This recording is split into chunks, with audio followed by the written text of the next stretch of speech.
President Trump has made it official. The United States is dumping out of the Iran nuclear deal. He said the accord only made it easier for Iran to make a nuclear weapon. CBN White House correspondent Ben Kennedy reports.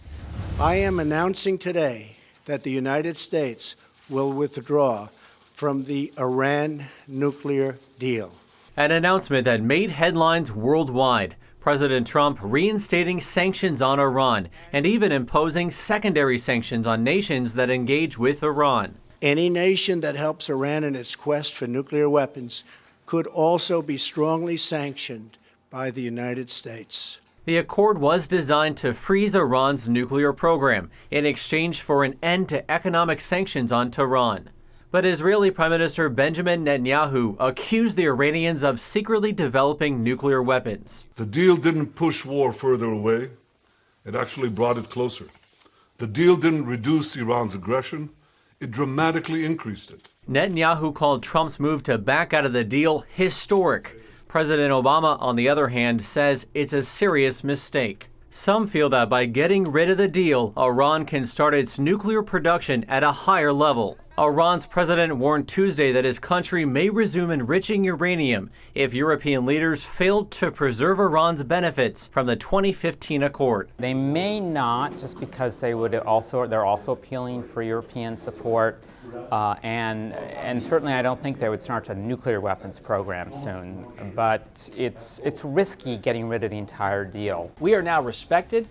We are feared, and quite frankly, a lot of folks love us across this globe as well because of actions just like this. He's calling out bad actors for what they are, being bad actors, and he's standing against evil. Now, this move to back out of the deal faces opposition from European allies and could potentially deepen the president's isolation on the world stage. France's President Emmanuel Macron tweeted that France, Britain, and Germany regret the U.S. decision. Ben Kennedy, CBN News, Washington. Some leaders on Capitol Hill acted like we're now on the verge of an apocalypse. Iranian lawmakers chanted death to America and even burned a U.S. flag on the floor of their parliament.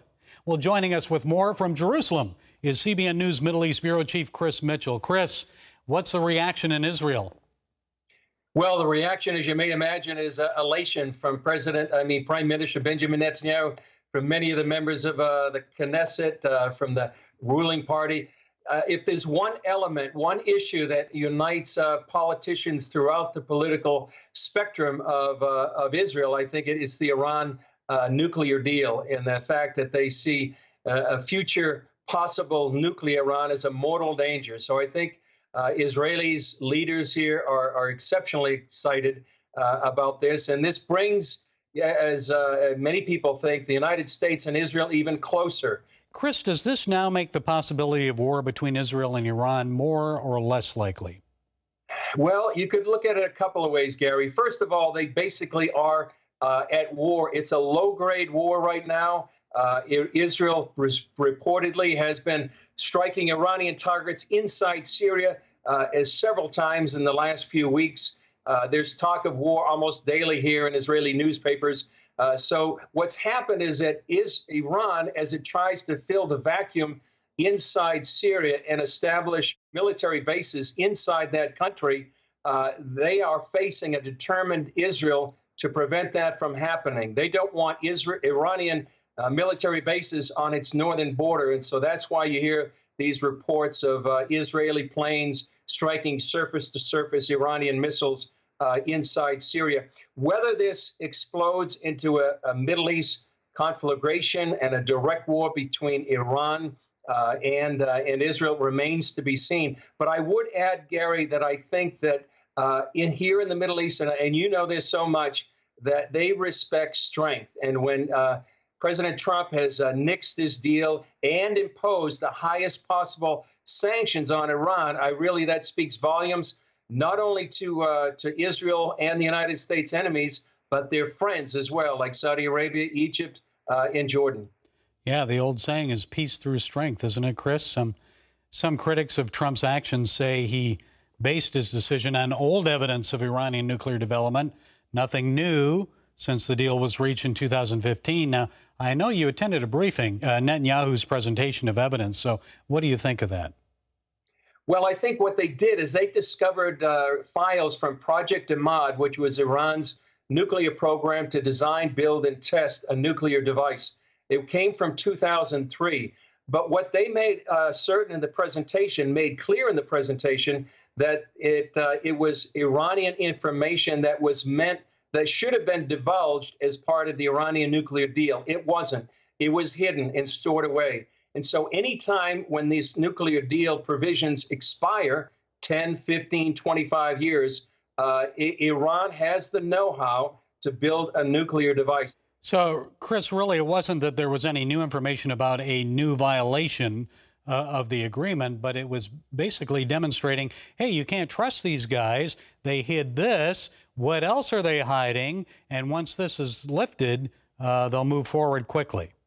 Is that correct? Exactly. And what Netanyahu has made clear, not only in that briefing, but other times as well, the deal is so bad that if Iran kept the deal, sometimes that was their worst fear, because what they did is they restricted their enrichment of uranium to a certain degree, to about 20%.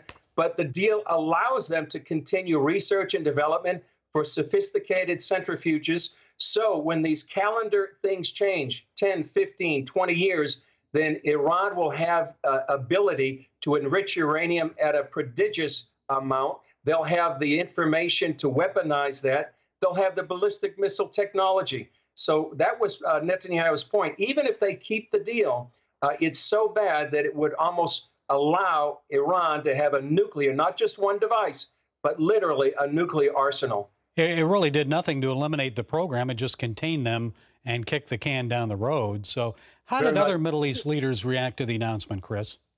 Well, you see Saudi Arabia and the Gulf states applauding the move by President Trump. And this is what's happened in this unusual coalition of forces against Iran. And some Iranian Kurds I know in the Middle East tweeted to me and sent messages to me applauding Trump's decision. They were very pleased about it. So what message, Chris, does it send to Iran on its ambitions to establish a military foothold against Israel and Syria? Oh, a huge message. And as we said, I think when you have strength, it's respected in the Middle East. When you keep your word, it's respected here in the Middle East as well. So I think it sends a message to Iran that the United States is going to stand behind Israel as it determines to not allow Iran to establish these military bases inside Syria. And certainly a time to be praying for the peace of Jerusalem, to be praying for Israel, and be praying for all the peoples in this region, that the gospel could go forth in it, in Jesus' name.